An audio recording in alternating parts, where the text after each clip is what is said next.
blessings are small. Nobody can call me no joker. I's a boss. Listen, Adia, this is the second day in a row you've hit us with this bop, this soca music you've got going. Adia, are you going somewhere soon? No, I just really like soca. Listen, I am here for it. Well, y'all, it's Thursday, and we are nearing the end of Black Maternal Health Week. However, y'all know for Black Women for Wellness and for CinnaMoms who's joining us tonight, this work continues. Thank y'all for being here with us tonight.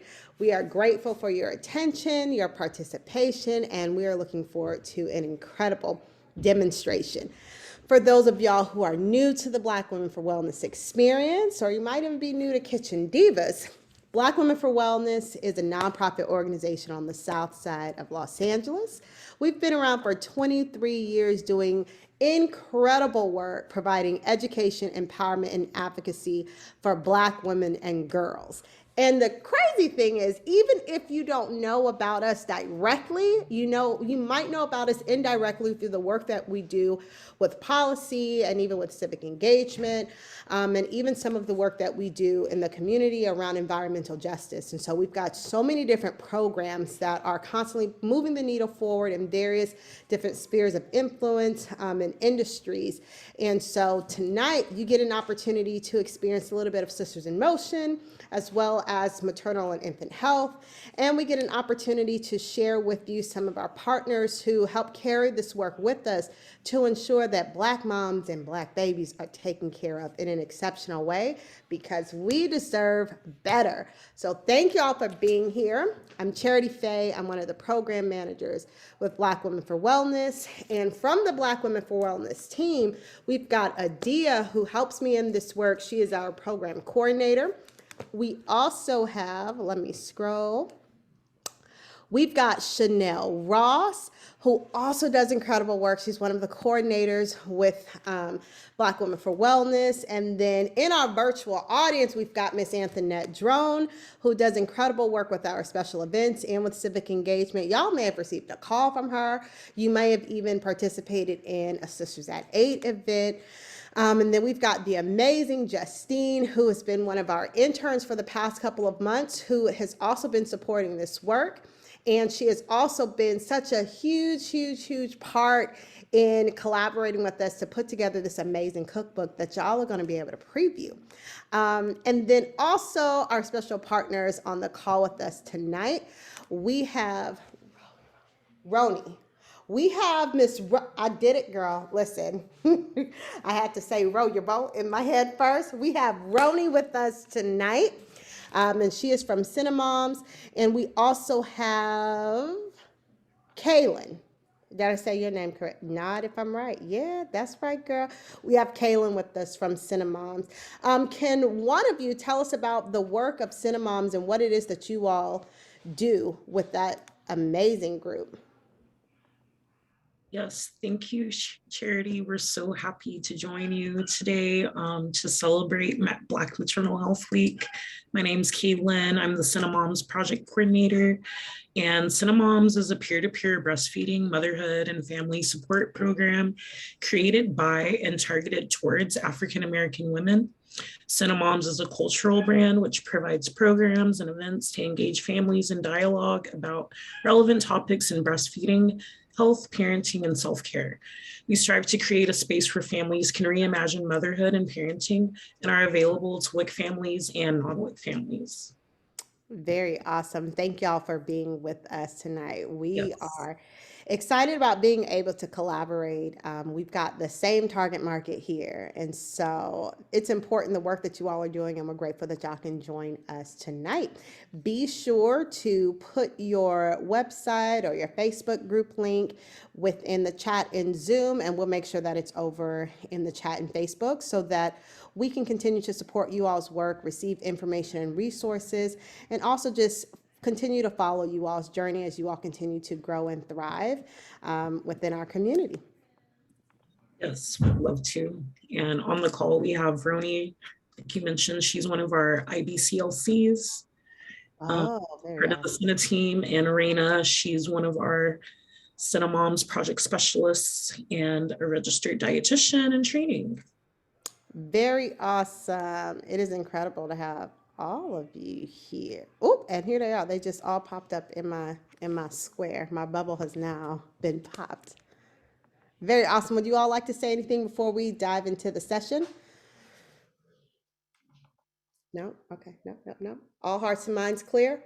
Beautiful. All right. So I'm going to have Chanel come on and tell us a little bit about what Black Maternal Health Week is all about. Some of us have been a part of this work for so long, we can get so caught up in doing the work that we don't really like always slow down and provide just a bit of information as to why this week is so significant, not only in the work that we do, but in just moving the needle forward and providing resources and that advocacy for moms and babies. And so, Chanel, why is this week, Black Maternal Health Week, so important for our community? Yes, hi everyone. Thank you for coming. Black Maternal Health Week is so important because this isn't talked about enough, right? We want to have a week where we are supporting Black women throughout their journey, throughout their pregnancy and the postpartum period. We want to uplift them during this time as well and provide education and resources, for what they need during their time pregnant and after during the postpartum period. It should be a longer period of time, but we are grateful that we have Black Maternal Health Week where we can collaborate and partner with different organizations to bring the resources, to bring the education, not only to our women, our Black women, but also everyone else in the community that also needs to hear about this. So we're uplifting, we're celebrating, we're educating, we're doing what's necessary. A lot of work has to be done, but we're starting here and we're going to keep moving forward. Well, that is incredible. Thank you so much for playing such an important role in not only this week, but in the work that we do as an organization. It's so necessary, and I love the intentionality and the passion in which we see you moving. It's so aligned with the organization and with just what's necessary across the board for Black women and girls. And so thank you for being a part of this experience. Now, those of y'all who read the flyer, and that's what brought you here, you saw that we said y'all would get a chance to preview the new cookbook. This year, well, not just this year, but our executive director, Jan Robinson Flint, has been talking about a cookbook of some sort for a minute now. And those who visit our website often or who subscribe to our newsletters, you all know that at least twice a year we release a wellness guide. And the wellness guide has like at least 10 to 15 recipes every time we release it.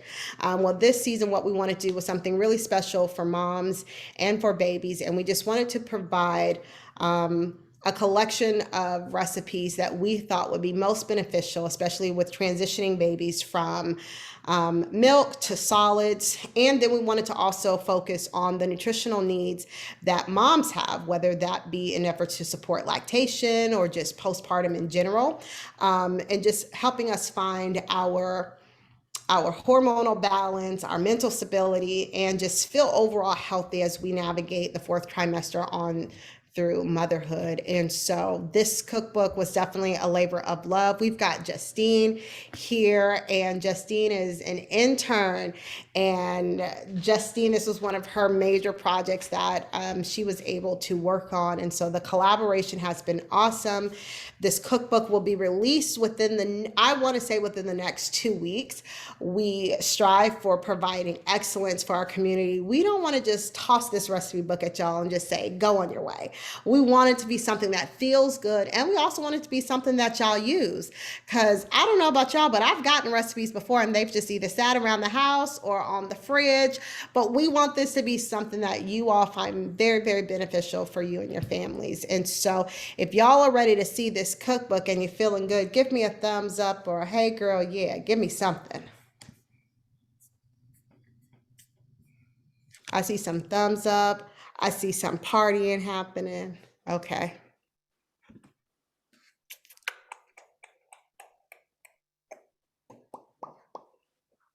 one moment where I'm going to share my screen and have a little fun.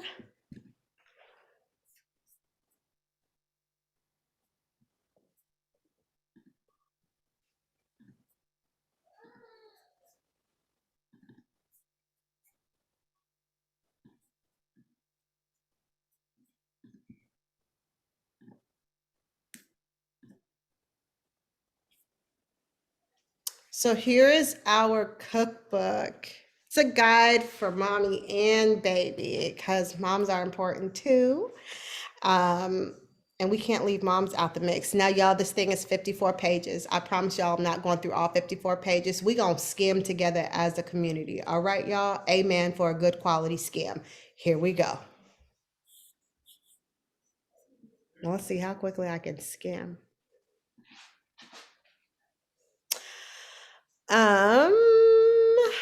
We've got some tips, and I'm a mom of a 10-month-old, and Lord knows I needed tips because it's a lot of things out there on the interwebs, and folks got a lot of things to say about how to feed your baby, when to feed your baby, and what to feed your baby.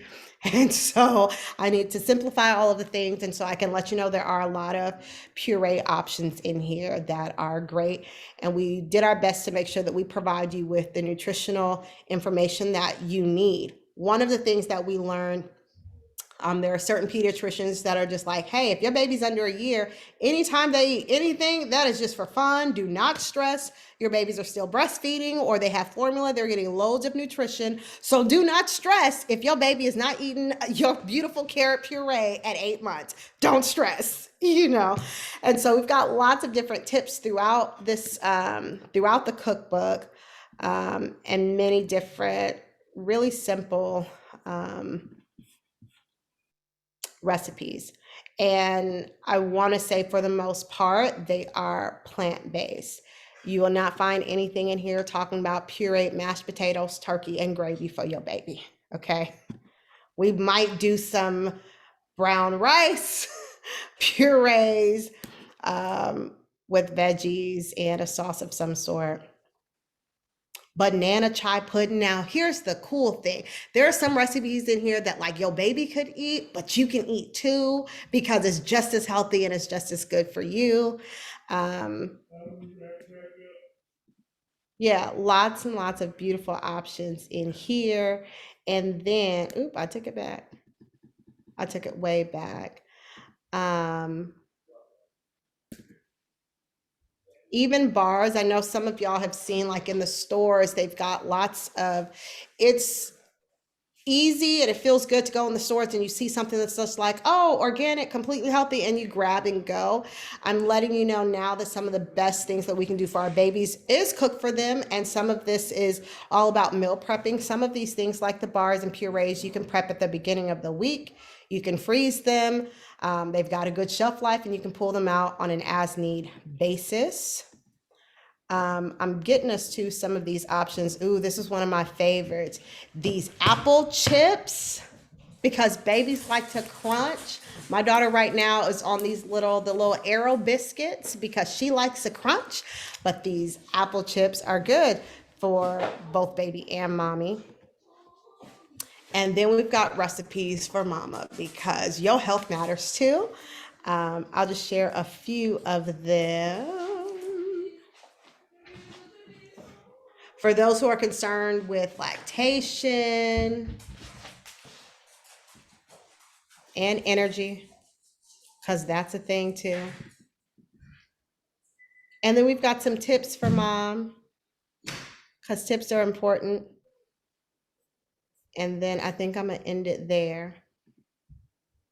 And so listen, y'all have joined the Zoom, so we have y'all's email address. Once the book is ready to go, you all will get the opportunity to have it sent directly to your inboxes, and you'll be able to use those recipes for your babies, for your families. And we'll also send it over to the ladies over at CinnaMoms so that you all can distribute it to your networks of moms and babies as well, okay? I'm saying okay, like y'all gonna talk back to me. Y'all not talking back to me, and that's all right. Well, listen, we are That is true. Gravy does have a lot of sodium. So who's what? Oh, I that went in the chat somewhere.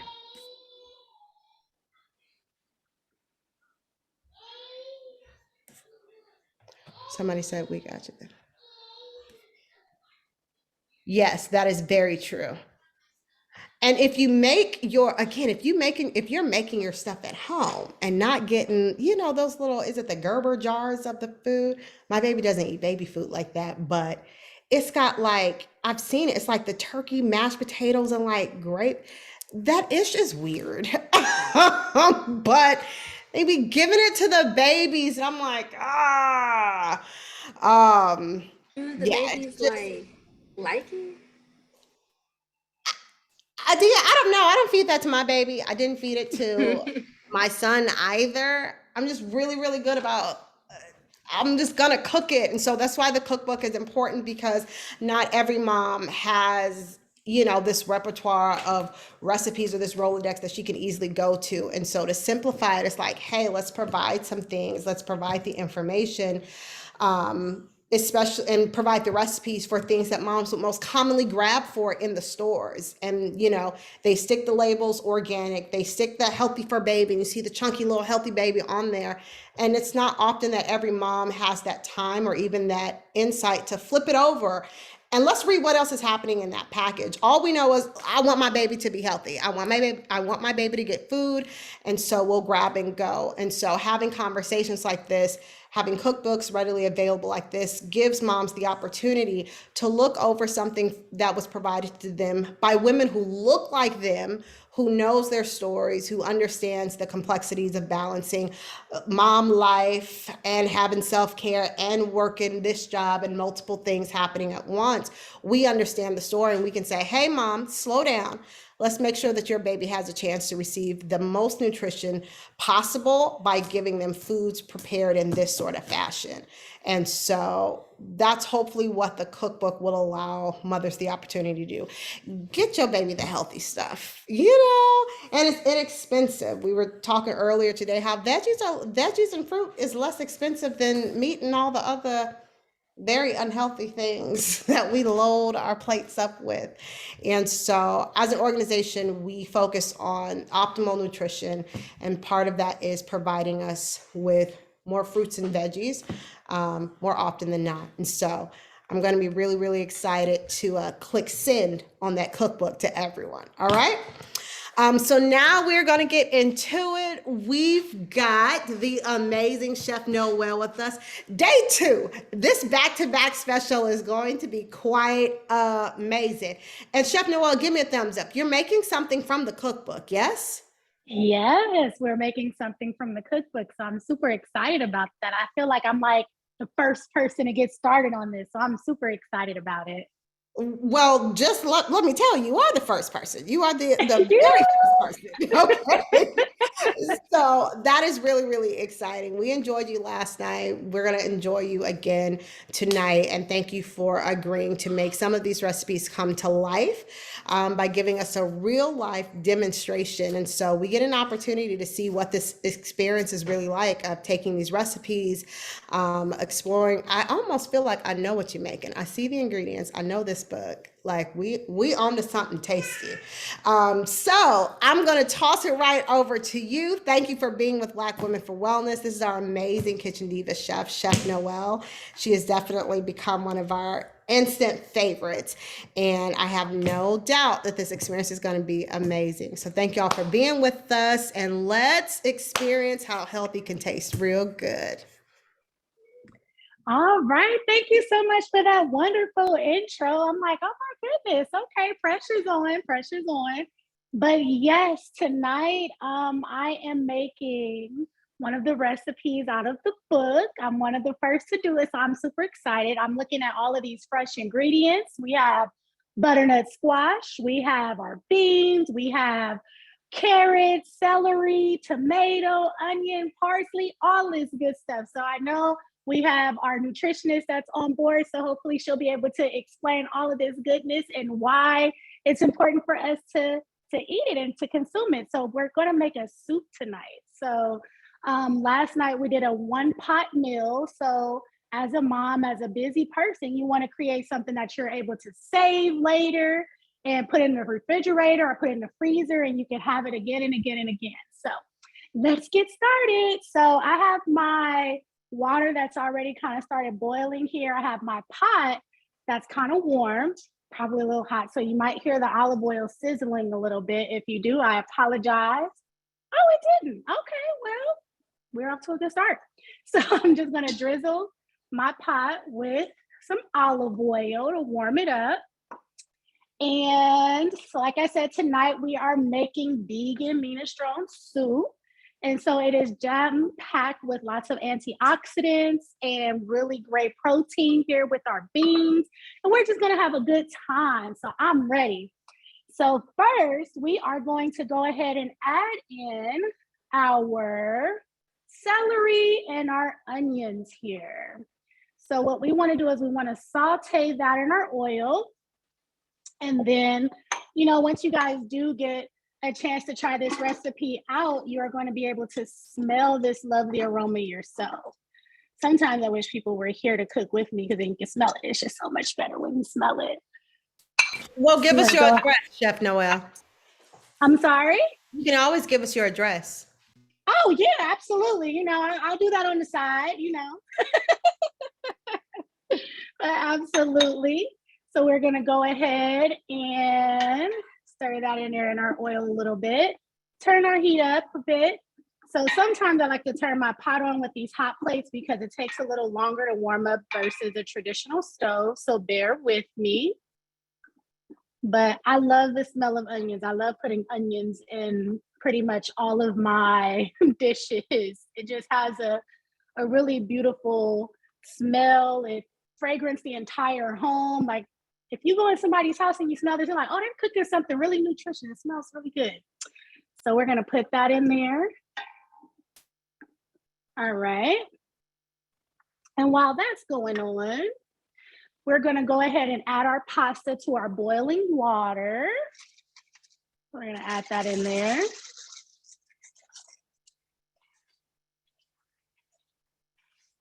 All right.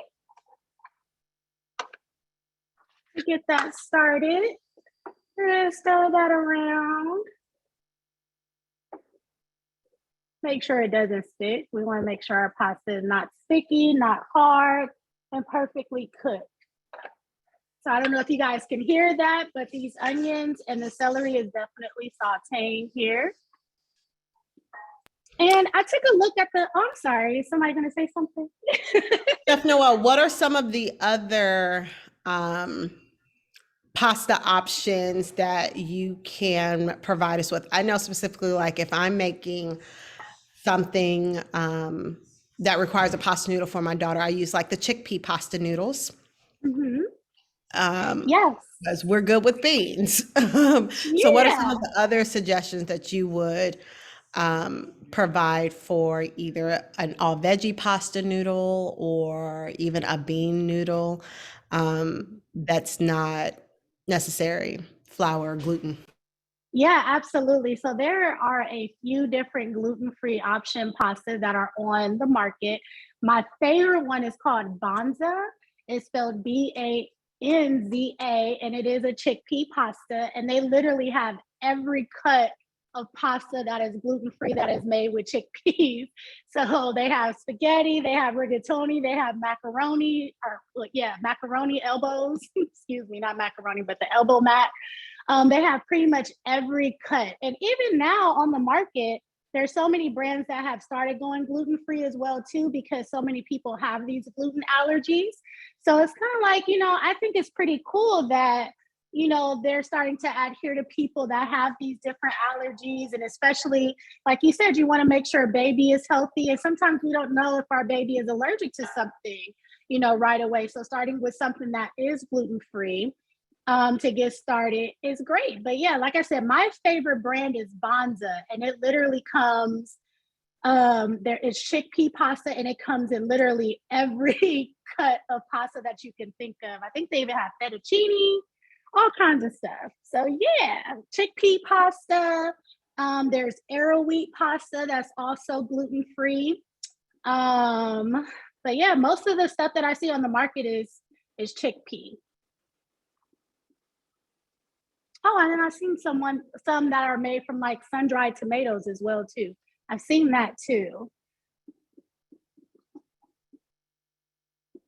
But tonight we're using gluten pasta. Sorry, y'all.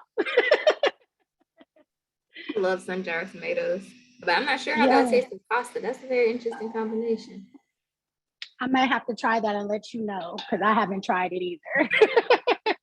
Yeah, there's so many different types of pastas out on the market, and I think it's just great for people that have different dietary needs, restrictions.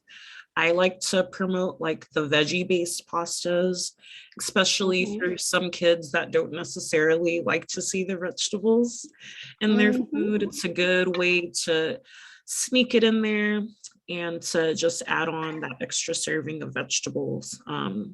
It is recommended to have at least 3 to 4 servings of a vegetable throughout the day. So it's great that you're showing this soup that's jam-packed with all of that.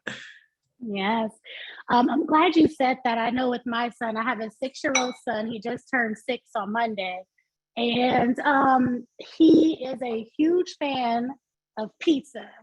So I usually make his pizza sauce and I usually sneak all of his veggies in there and then he doesn't even know. Yeah, it's about, even like, with some of the recipes that are in the cookbook that's coming out, a lot of stuff, sometimes when you mix your fruits with your veggies, you can kind of hide certain ingredients in there and your baby will be like, oh, okay, this is great. All right, so so we have this cookie, so we're gonna go ahead and add in our butternut squash, and it's all chopped up. We're gonna add in 3 cups of butternut squash. All right. And another thing that I really love about this recipe is so colorful and so vibrant. I love to cook with color.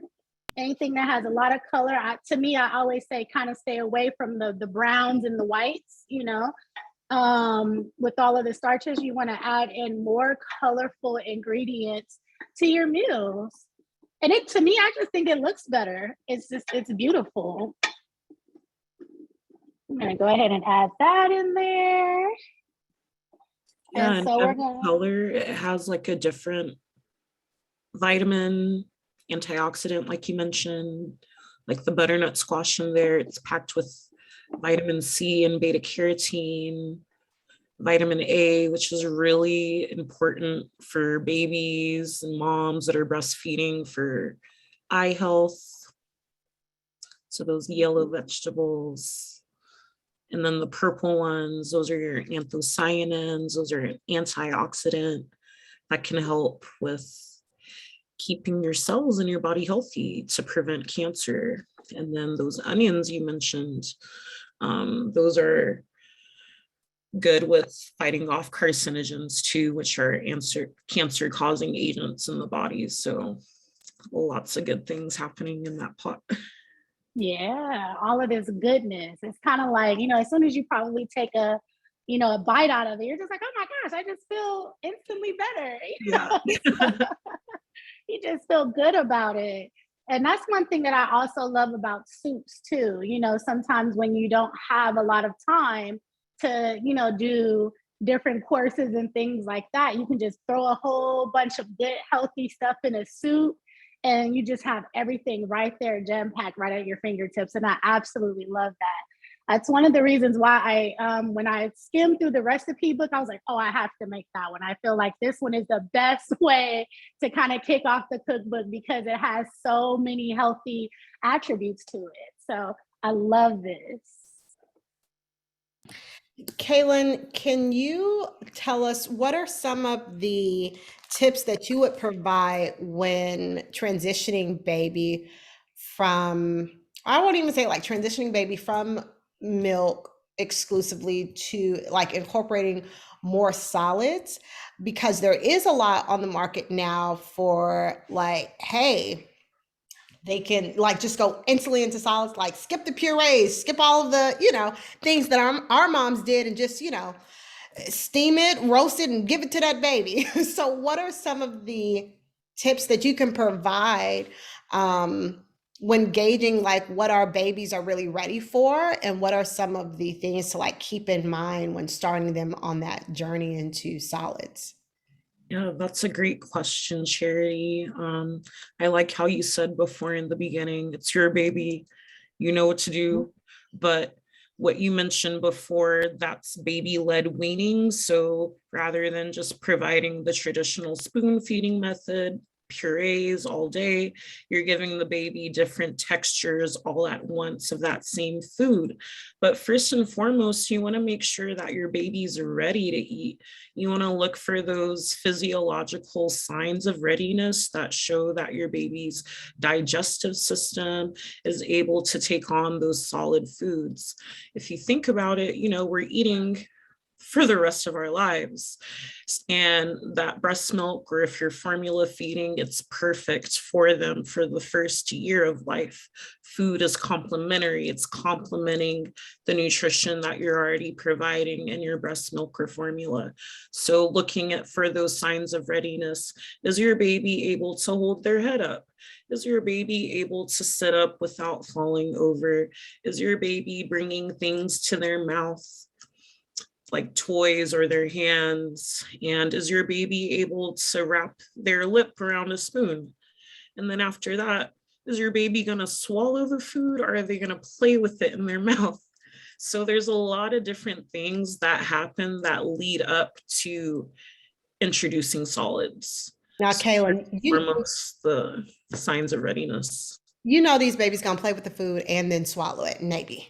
Like do all of the things, and it's gonna be a mess. Because some of us we get nervous when we talk about that baby-led weaning, because it's messy. And if anybody's like me, I don't like no mess. But we've heard like, hey, that's a part of the experience, getting those fine motor skills together and allowing them to feel really a part of their food experience. That's important. So can you speak to the importance of allowing the mess, or what we would consider mess, and how important that is for the baby's developmental skills, and also for them really feeling comfortable with new foods and textures? Yes, so it is messy. And what you can do to get ready for mealtime, just place a garbage bag or towels underneath the baby, because half of what you put on their tray will end up on the floor. Because like you mentioned, they're exploring the texture, not just with their mouth, but with their hands. They're smelling it, it's getting all over their face. So it's an experience for them to really establish their relationship with food and how they approach it. So have fun, embrace the mess. That's for me. I asked that question purely for me, because honey, oh, it'd be like on the face, in the hair, just everywhere. It's like food 50 feet away from them. I'm like, how do you play football? I don't even understand. Chef Nowel, you look like you're ready for the next step. I'm gonna swing it back to you. Oh, no, you're good. I was just gonna say, just look at it as like a food mask for your baby. Just, it's just self-care for her. That's all. That's it. Just a little hair mask, little face mask. Just look at it in that sense. Cute. But yeah, I also went through that stage as well too. And I also tried to be that really neat mother, and then I was just like, I give up. There's no point in this. It just doesn't matter. So I totally understand your struggle right now. No, I won't say it gets better, because even still at 6, he still gets food everywhere. So it gets a little bit better, a little bit. So now that we've had our squash cooking here until it's slightly tender, we cooked it for about 3 to 5 minutes. So now we are going to add in our oregano, our thyme, our basil, our garlic, our salt, our pepper, all the good stuff that makes it like pop, okay? So we are going to add in oregano. And oregano has wonderful, wonderful properties that help with, if I'm not mistaken, inflammation.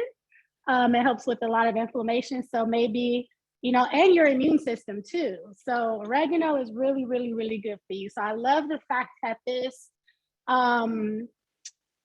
recipe had, just like I said, it just has so many healthy benefits to it. So we're going to add in 2 teaspoons of dried oregano.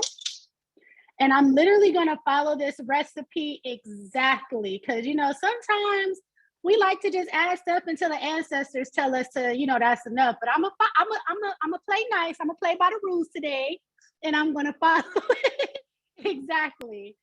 Thank you, because some folks' ancestors was heavy-handed. Heavy-handed, and we was talking about they were gone too soon because they was heavy-handed with too many of them spices. So we're gonna keep it light and flavorful, We're gonna keep it light and taste the oregano and the parsley. And can we taste our food? Yeah, you're absolutely right. So like I said, I'm gonna follow the rules today. I will not consult with the ancestors today. I'm gonna follow the rules today. And I'm pretty sure the ancestors will approve of this recipe anyways, because it's good for us. So we're bettering our community. So that's what the ancestors want. So we're doing great. So right now I'm just trying to open up my thyme here. I hate sometimes these little things are a little, you know what? Okay. This is thyme. So we're going to add in 2 teaspoons of dried thyme. That's going to take me forever to do it that way. I'm going to try to open it this way. I hate these things. I don't want just a sprinkle of it.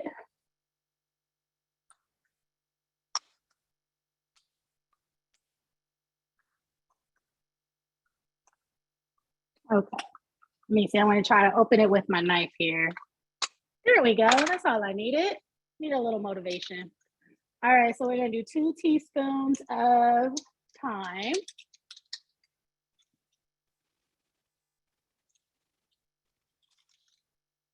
All right.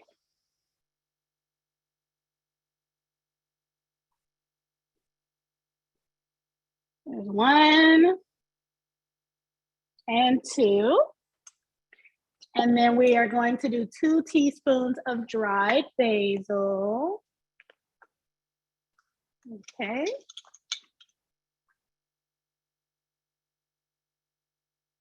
One and 2. See, I'm following the rules. I'm being good. I'm being good. And then we're going to give that a little stir a little bit, because I can hear it sizzling. I'm going to turn my heat down just a little bit. And oh my gosh, y'all, it smells so good. It smells so good. And we still haven't even gotten the garlic in there yet. Oh my goodness. And I know y'all see how pretty that is. Oh my goodness, it smells so good. All right. And then we're going to add in our garlic. So we have our minced garlic here.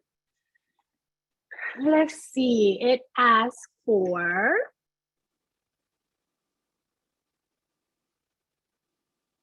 It asks for 1 tablespoon of minced garlic. And fun fact, I love garlic in everything too. So, but like I said, I'm gonna follow the rules here. Because I probably would have put in 2, but I'm gonna put in 1. But I absolutely love garlic. Garlic is so good. All right. Then we're gonna stir that in a little bit, and then we're gonna add in our salt and our pepper. And I am using sea salt tonight, not regular table salt. And you can use, I usually also use pink Himalayan sea salt as well too. Okay, so this is asking for 1 teaspoon of salt. Just 1 teaspoon, y'all. So that's what she was talking about. We don't want hypertension and all of that stuff and getting all bloated and all of that stuff, ankles all big and you don't know why, because of salt. So we chilling on the salt. So we're gonna do 1 teaspoon of sea salt here. And we are going to do a half teaspoon of black pepper. So just a half teaspoon. While you're adding those spices, Kaylin, can you tell us what are some tips that we can use when we think, oh my goodness, the baby is choking? Because, you know, when they start eating and that first sign of, it like freaks this mama out. There might be some other moms that are like, that ish freaks me out. And, you know, we want to instantly go patting the baby or going in the baby's mouth. And I know those are no-nos. And so tell us what to do in those moments when our babies are trying new things and they might gag. Is that normal? Is that okay? When do we step in and save our baby from, you know, the choking foolishness that throws us off? Yes, that's a great point. There is definitely a difference between gagging and choking. Gagging is really common, and gagging, it's a part of their learning experience. Because remember, breast milk formula, it's thin, so it's not the same texture of that new food that they're trying to swallow for the first time. So the best thing you can do is stay calm so that you don't freak your baby out, because you might startle them and it might actually cause them to choke. So just make sure you know the difference between a gag versus a choke. There are a lot of videos where some people use their babies as a guinea pig to show the actual. Show us, Kaylin.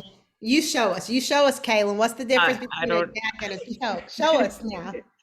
Like, you know, if you just swallow something different down the wrong tube, wrong pipe, that's like choking. But like gagging, it's just like they usually have too much in their mouth because they don't know how to eat correctly. They're just like all in, stuffing it in their mouth. So they're learning to swallow, they're learning that coordination, those motor skills, so that they can be 1 year old, eat those table foods, become a toddler that's hopefully not picky.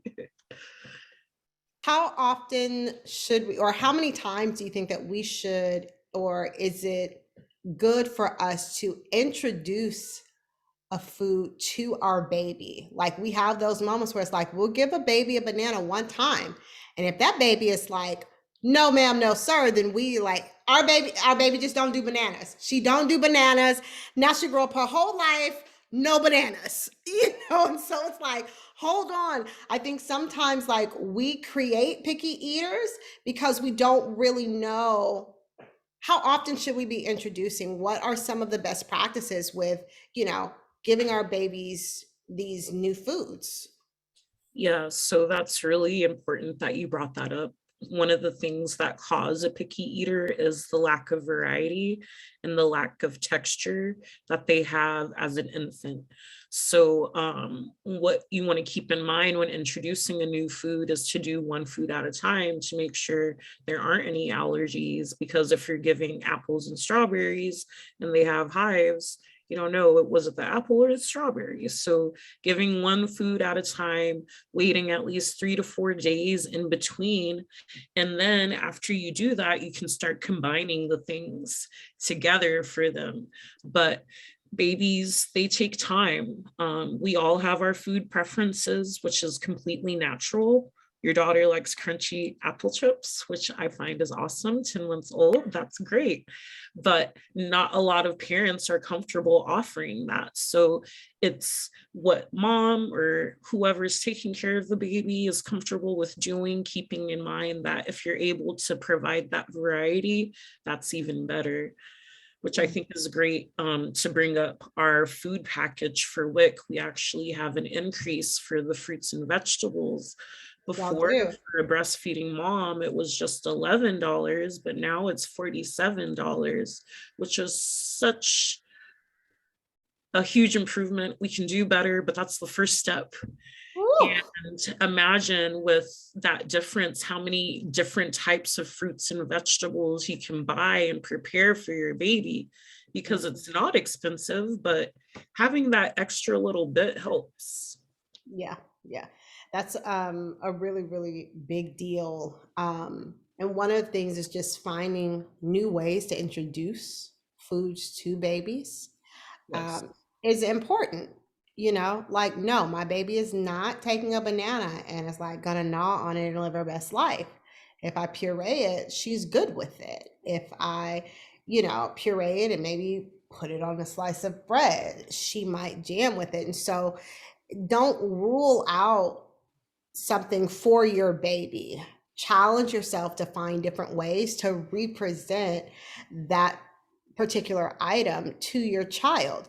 My kid might not like braised kale, but he will tear up a sheet pan of kale chips, But if we stick within our comfort zone of preparing something one particular way because that's what we're comfortable with, and we make that the standard for our child, we might be missing opportunities to provide them with additional nutrients by just switching up how it is we prepare that particular thing, which is why cookbooks and cooking demonstrations are important, because you can learn different ways to mix to make some of these fruits and vegetables to create some variety, because none of us like eating the same thing the same way every single time.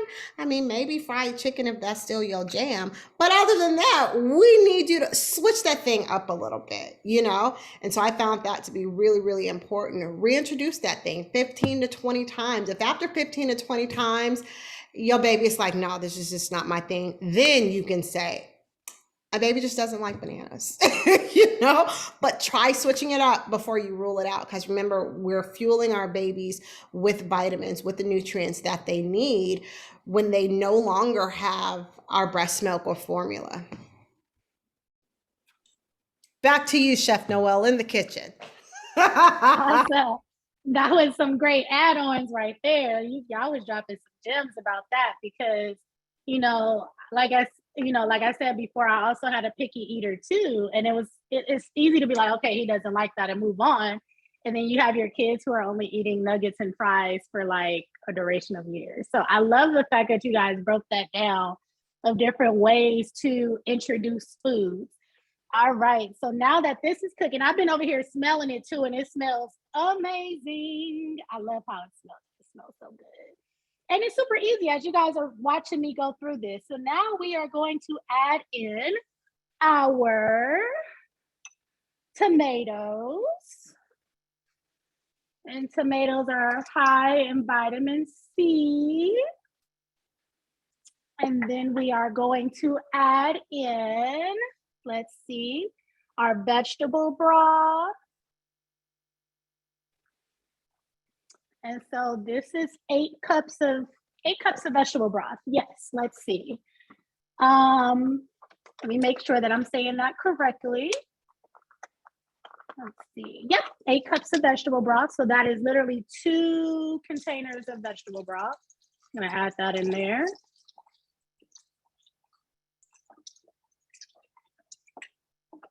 I like to give it a little squeeze to save time here. All right, that's 1.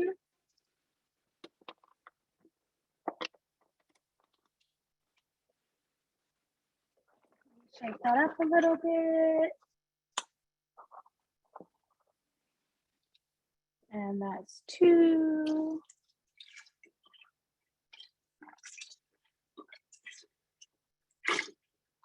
All right, that's in there. And then we are going to add in our beans. Okay.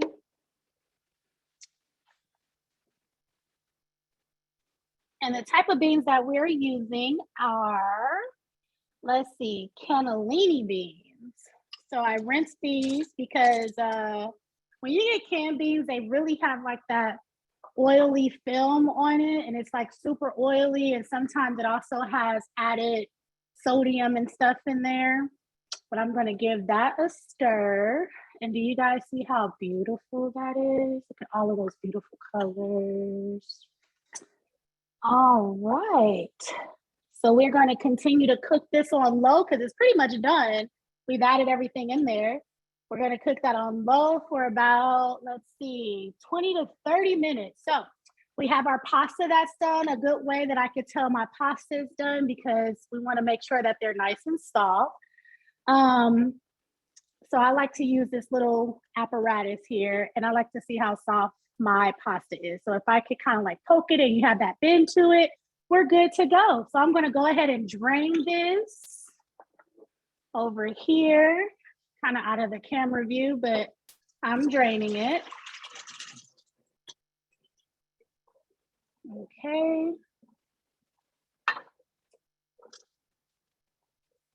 And it's nice and bouncy. I'm going to show you guys how bouncy this pasta is in a second.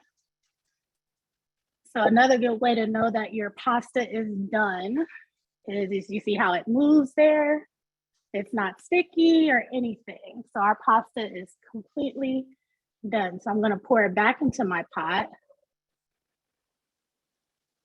It just glides and slides. That's how we know that we are in the right place. So I'm going to make sure I'm going to keep it off to the side, because I don't want to put it back on the burner, because we don't want to burn our pasta. So right now the soup is cooking. Let me see, I could probably just showcase the soup at this point because the pasta is done. And we're just going to add that pasta in later. So we're just going to cook this on low heat for about 20 or 30 minutes. So we kind of chilling right now. So at this point, if you're cooking this at home, this is a good time for you to change your baby, or throw a load of clothes in the dryer, or I don't know, maybe watch one of your favorite shows, or just take a load off, you know? So that's another reason why I like making soups and stuff like that as well, especially as a busy mom, because it kind of gives you that time to breathe in between. So you're not just standing over a stove cooking different things at multiple times and trying to do a whole bunch of different things, because sometimes, you know, we have to multitask as moms, but if we could take a little skinny break in between, we're going to take that, because it is so important to have that me time, even if it's just for 5 minutes, even if it's just to take a time out to show gratitude to yourself, to be gentle to yourself, you know, or to take a phone call to talk to someone who makes you feel better, or, you know, doing something that feels good, even if it's just in a very small period of time. Those little moments count. So I just want to say that, because like I said, as a busy mother, you know, you tend to get caught up in so many things, and sometimes we lose ourselves too, you know, being moms, being spouses, being, you know, if you work and all of that stuff. So even like I said, just taking a moment to yourself to breathe and to do a couple of breathing exercises and to just give yourself gratitude, you know, like, I'm doing a good job. Sometimes you gotta tell yourself that.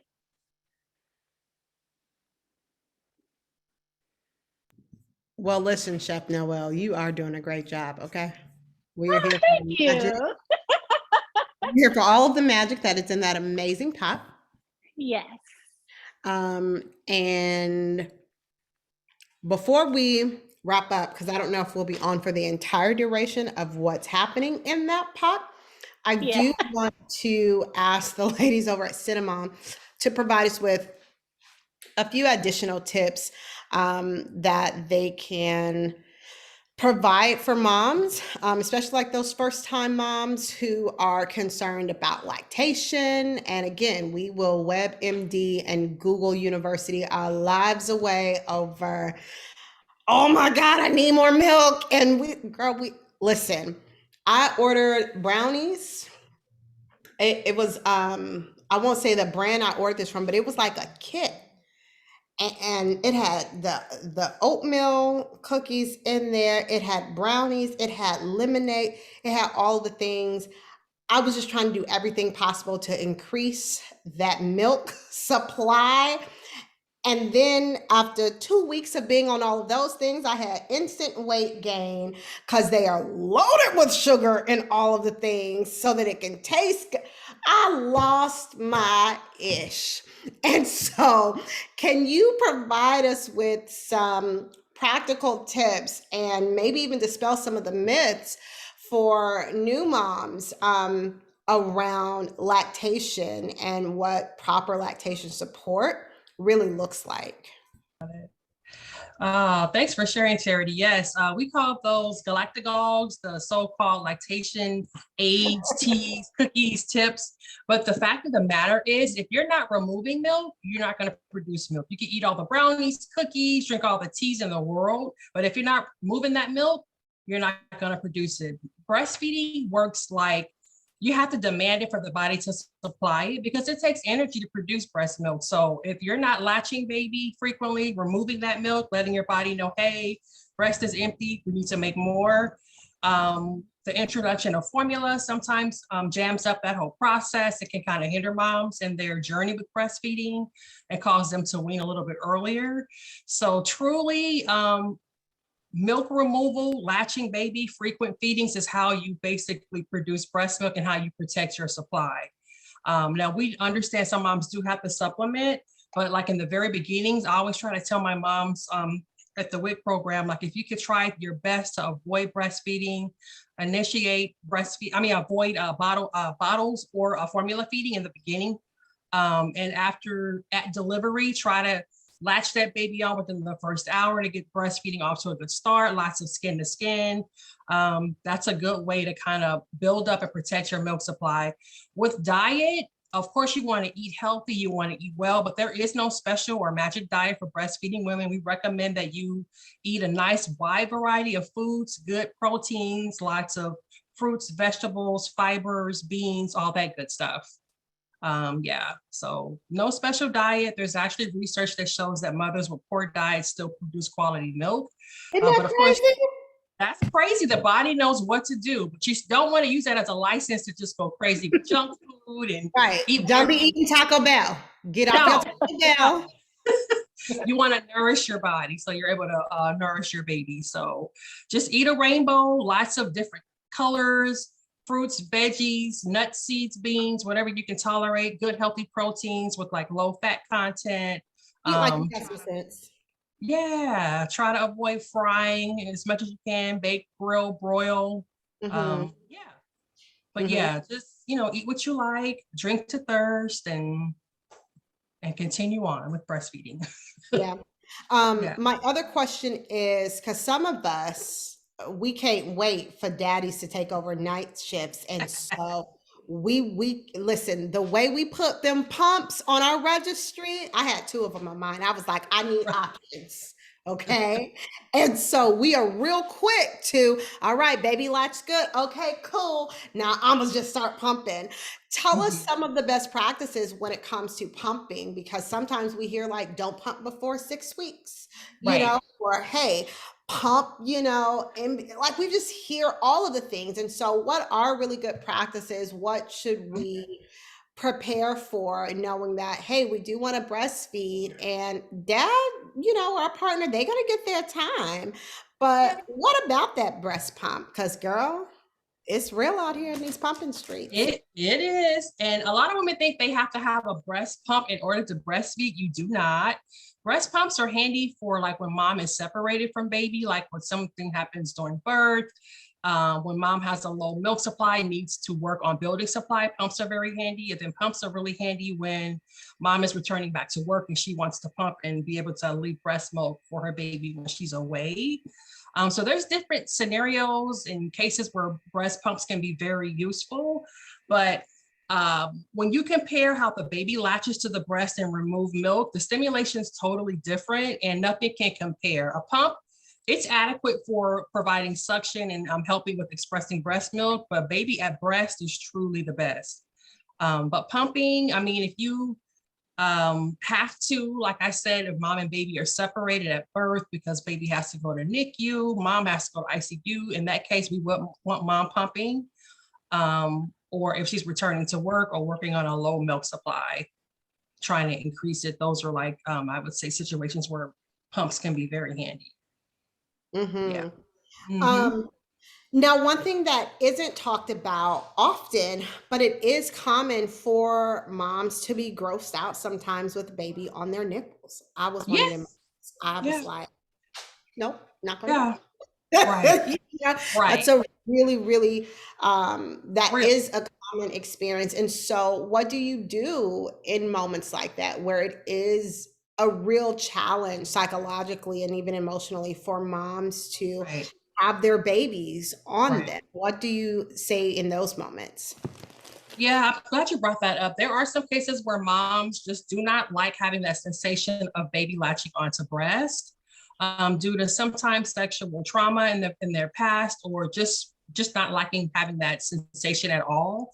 There are lactation tools and aids that we can use to provide like a barrier to still be able to allow mom to still breastfeed her baby. Certain things like nipple shields can definitely help in that case. When mom just absolutely can't stand like the sensation of baby latching on, we have tools that we can use to help. So mom is still able to breastfeed her baby.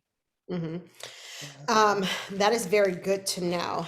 Now, in some of these mom groups, I don't know if y'all in some of these mom groups on Facebook, they get out of control. And we see, moms will have cereal and babies' milk bottles at 3 months old.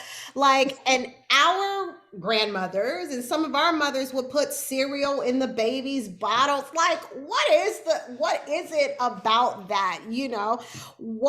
What should we be given? I think there was one mom in a group and she was like, well, my baby's really big. He's, 16 pounds at 4 months and maybe he's just more hungry. So should I put the oatmeal in the bottle? Like, is that a thing? Like, what is the proper nutrition? Should we be putting a little dab of cereal? They even have nipples that will allow for, that thicker consistency of the milk and oatmeal combination. So should we be doing that? Is that best practice? Like, what's happening there? I would say we don't recommend any kind of solids until 6 months. Putting cereal in the body can create, putting cereal in the bottle can create a choking hazard for baby. And then introducing cereals or solids that only at 3 months can kind of trigger babies to have food allergies. So we at WIC, we don't recommend anything until 6 months. And if you're exclusively breastfeeding, the American Academy of Pediatrics recommends nothing but breast milk for the first 6 months. And then you can start introducing the complementary foods like the pureed fruits, veggies, and the infant cereals. But I think people put the cereal in the bottle because they have this notion that a fuller baby will sleep longer during the night. That's not the truth, is it? Because my 10-month-old, it don't matter. Right. And I know the goal is not for them to sleep longer at night. They need to wake up for brain development, for stimulation, to grow. They want to play. So waking frequently at night is actually a good thing. Helps protect them from sudden infant death syndrome. So, some parents will also say, oh, I mostly breastfeed, but sometimes I supplement and give formula at night because it's heavier. The proteins in the cow milk formula is heavier than in breast milk. So it keeps them fuller longer, which means they're kind of out a little bit longer. So we just don't recommend anything in the bottle but breast milk, or if you're supplementing, formula, but no cereal. Yeah. Let me tell you something. You CinnaMoms, y'all some wise women over there, okay? Y'all know something about knowing something. I'm gonna swing back to you, Chef Nowel. How we doing? That pot is on simmer. All right, let's check it out. So I'm gonna stir it up a little bit. I'm gonna see how my squash is doing. And the smell is just so fragrant and it smells so good. It feels like home. So you guys did your thing when you guys came up with this. I can't wait to try the other recipes because this one right here, you guys did y'all's thing. I'm like, okay. You guys did really good on this. And like I said, I love the fragrance. I love the smell. I love all of it. So it seems like it needs a little bit more time because the squash is not as tender as it should be. And like I said, also it's because I'm not cooking on a traditional stove too. I think if I was cooking on a regular stove, we'd be good to go. But I would say it probably needs about 10 more minutes. Yeah. Absolutely. Yeah. Chef Nowel. But I want you guys to see this. Oh, yeah, I remember the Denali. Dip this here as you guys can see that. Do you guys see all of that goodness right there? Look at that. Mm-hmm. Doesn't that look good? And look at all of the seasonings and the beans and everything is just Say hi to Blair it's Jr. just coexisting beautifully here. Coco Melon got him stop crying. Yep. Okay, very awesome. So I'm going to continue having conversation about lactation and about nutrition because that's what we're here for tonight, and that's really, really, really important. One of the other things that I want to know when breastfeeding, what are some of the I guess, accessories or additional items that we can have on hand to help us, either with our body positioning. What are some of the best positions? Some babies, you got to football them. Other babies, I felt like my sister took my nephew and he can breastfeed slinging and sliced any kind of way. However, what are some of the, I guess, best breastfeeding support aids that are available on the market that would be good for moms to know about? I would say in terms of positioning, breastfeeding is like learning a new dance. Mom and baby both have to find their rhythm. So mothers have to find what position works best for them. You've got your cradle position, cross cradle, your football, as you mentioned. Some women really like a side lane position, especially at night. So it just depends on mom and baby and what they both prefer. In terms of aids out there, I try to use as less tools as possible because that's best. Like I said, baby at breast is best. But if there is a need for like nipple shields, if mom have trouble with latching baby, if baby possibly has a tongue tie, or mom has like shy nipples or inverted nipples, there's certain tools we can use to help. But even in using those tools, we still have to make sure baby's able to adequately transfer milk and to make sure baby's gaining weight properly. I have heard about so some of those tools, like I had one of the pillows and would rest the baby up pillow. Is it okay can you speak to us about dream feeding and what that process looks like for moms and babies? I'm not sure. What do you mean by dream feeding? I don't think I've heard Dream of dream feeding. So I can't recall what month we started it, but because those night feedings are still important. Right. And so we would arouse our baby just enough to feed her, but like still definitely keep her asleep if she didn't like wake up on her own. And so is it that, just I want moms to know, like, you do have options, because sometimes we will just, we trying to get our sleep too. We'll leave that baby sleep. Yeah. They not bothering me, I'm not bothering her, Right. And so what are some of the things that we just need to be mindful of, whether our baby wakes us up or we dream feed? Just what's the importance of them getting that additional nutrition? Sounds like dream feeding kind of aligns with side laying. Like you're literally laying on your side in bed and baby's there, and breast is accessible. Baby can latch on and feed. Mom can stay rested, and so can baby. So, and then there's, if you prefer support like pillows, you can use a boppy. You can use regular pillows to help with support with on your lap to create like a table to be able to bring baby to breast, or for your back, or for both of the sides of your arms. So it's whatever you basically prefer, but there's no like special breastfeeding, I would say, aids that you could go out and buy. Just whatever you have, you can use that. But I would say probably more so side laying is what a lot of women do at night when they're breastfeeding, and if they're sleeping with baby or co-sleeping. Do you know what the average age is for Black moms when we stop breastfeeding? I know it can vary, but my sister breastfed till her baby was 3 years old. Excellent. I have some moms who are like, when you turn 1, we cutting the cake and we cutting boobies off, Right. Now in 2022, what do you think that average is? And then what are some of the benefits of going beyond a year? Excellent question. Actually, with breastfeeding, the American Academy of Pediatrics recommends breastfeeding at least for 12 months. The World Health Organization and UNICEF actually recommends breastfeeding for the first 24 months of life, but we recommend at least trying to go a year, but it's really based on mom and baby's goals. If a year is her goal, We pat her on the back, say we applaud her. You made it to a year. But I have coworkers as well that have breastfed for 2, for 3 years. And my baby's got teeth, and they talk. And babies have teeth. Yeah. And they're talking and asking for the boob. I think that's okay. Yeah. There's added benefits of breastfeeding beyond a year, 2, 3 years. You're providing still immunity for your toddler at that point if they're 2 and 3.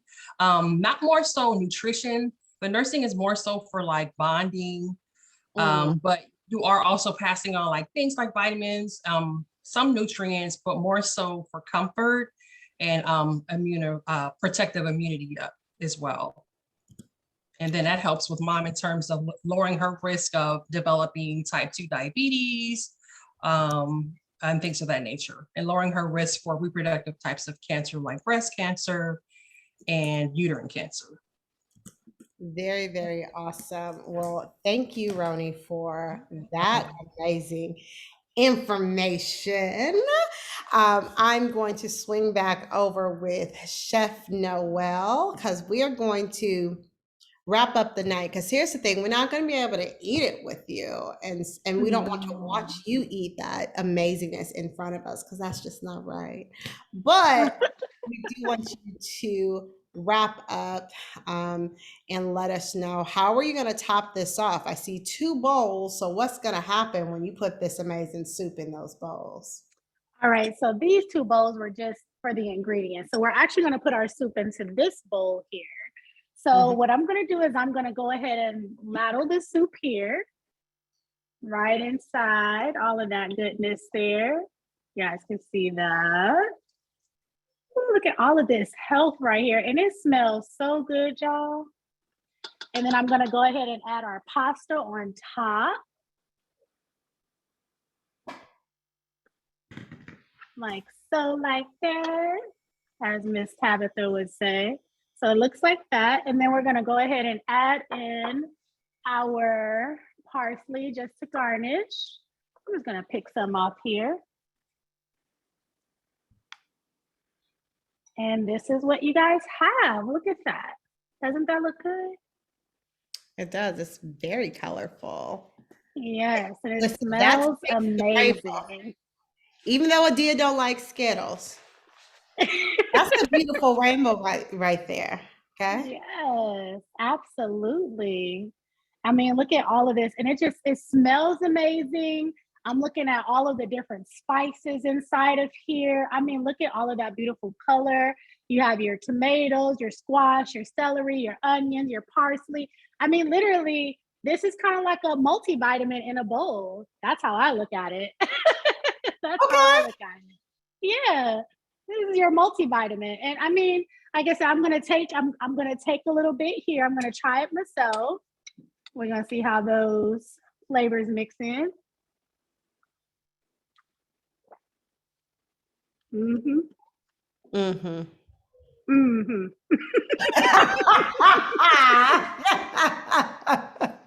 Y'all did that thing on that. That's this amazing. Is so good. Well, listen, you keep eating. I'm going to bring Kaylin and Adia on the screen so that we can wrap up. CinnaMoms, this has been really, really incredible to collaborate and have this experience with y'all. The information that y'all share. And Kaylin, you have such a very cool, chill way of providing information. You're on your own high over there. I'm like, wow, it's just so cool and effortless. It's amazing to experience. It's really beautiful. But thank you all for providing such great information to us for this conversation and experience. It's been definitely insightful. Do either of you have any last words to provide us with, or any last tips for our members and our guests? Yeah, remember, when you're cooking for your baby, you can also cook for yourself.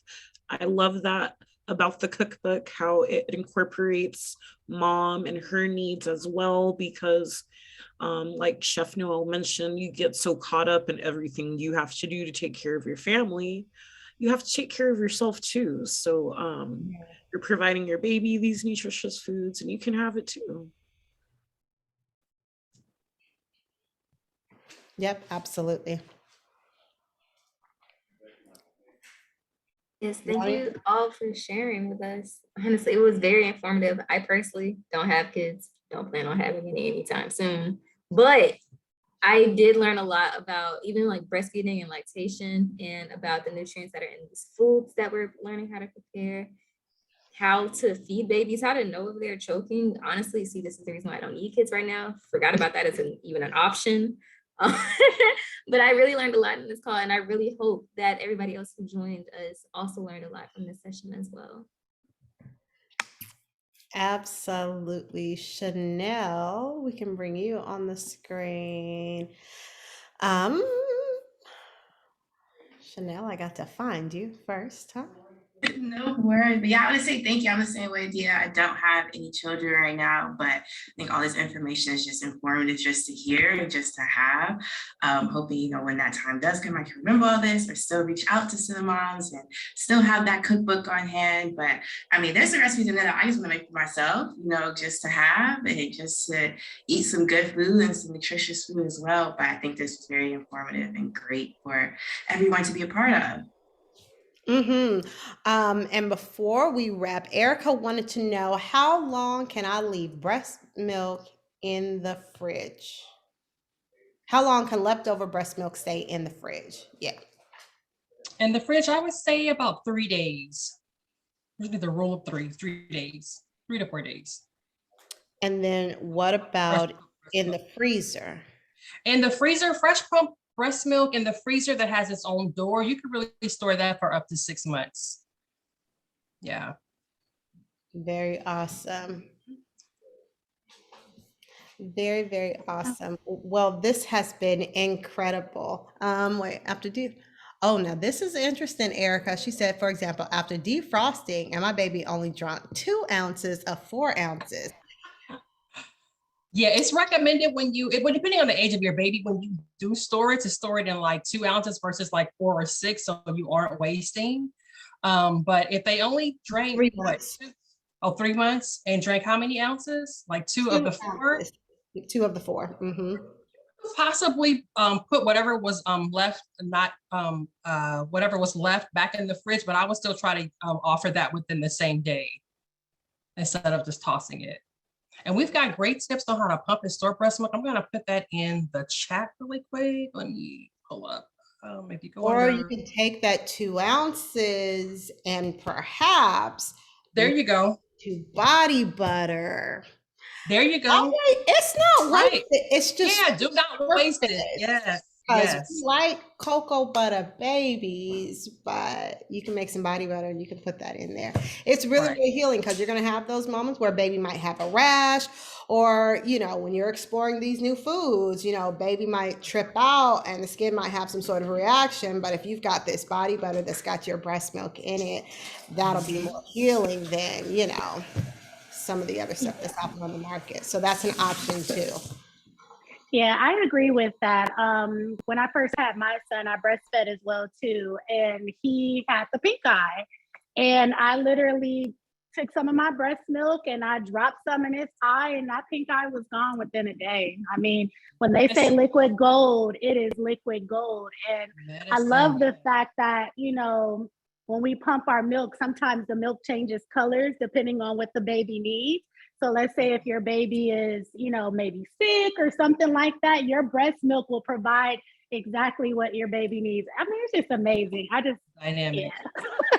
We are magic, okay? Yes, we are. Absolutely. That's your superpower. Yes. Absolutely. Yes. Yeah. Yes. Well, listen, this has been incredible. CinnaMoms, we're going to have to team up again sometime sooner than later. Yes. It's been such a pleasure having you all. This has been really, really great. It'd be even awesome to perhaps produce some content that we can have that's really evergreen, that just lives within the organizations forever, because this is great information and these are great experiences for our community to have more often than not. So thank y'all for being with us. Chef Nowel, you have done it again. This has been amazing. I look forward to having you for another Kitchen Diva experience. And thank you to our community members, both on Zoom and on Facebook, and those who are going to watch this replay over and over again, and to our amazing Black Women for Wellness staff that is here supporting. Thank you all. This has been great. Thank you all for contributing to Black Maternal Health Week and to this overall experience. It has been wonderful. Coming up for Black Women for Wellness, tomorrow we have a Grown and Sexy event that is all about menopause. It is something that as women, we're all going to cross that bridge at some point. And there is a way in which we can experience great balance between diet and mindfulness. And so yeah, and look at Adia just on it. She has put the link in the chat for you to register. That is happening tomorrow night with Stephanie Haynes at 7 p.m. Pacific Standard. And so even if the information is not for you, you've got a sister friend, a mama, a grandmama, somebody who might be able to use the information. And so since sharing is caring, click the link, pass it along to somebody you love, and hopefully we can have them for the experience tomorrow. So this has been great. It is late, y'all. And so we're going to end because we can meet again at some other time. This has been awesome. And we look forward to seeing you all and connecting again soon. Yes, it's going to be awesome. And Kadiatu's on Facebook right now. She's the one that's leading the Grown and Sexy tomorrow. And she said she is so excited to see you guys. So, oh, yay. You all guys, right, y'all. I really want to thank you guys for putting all of this conversation together. So thank you guys again. That was so awesome to listen to and hear people speak about. So informative. Thank you.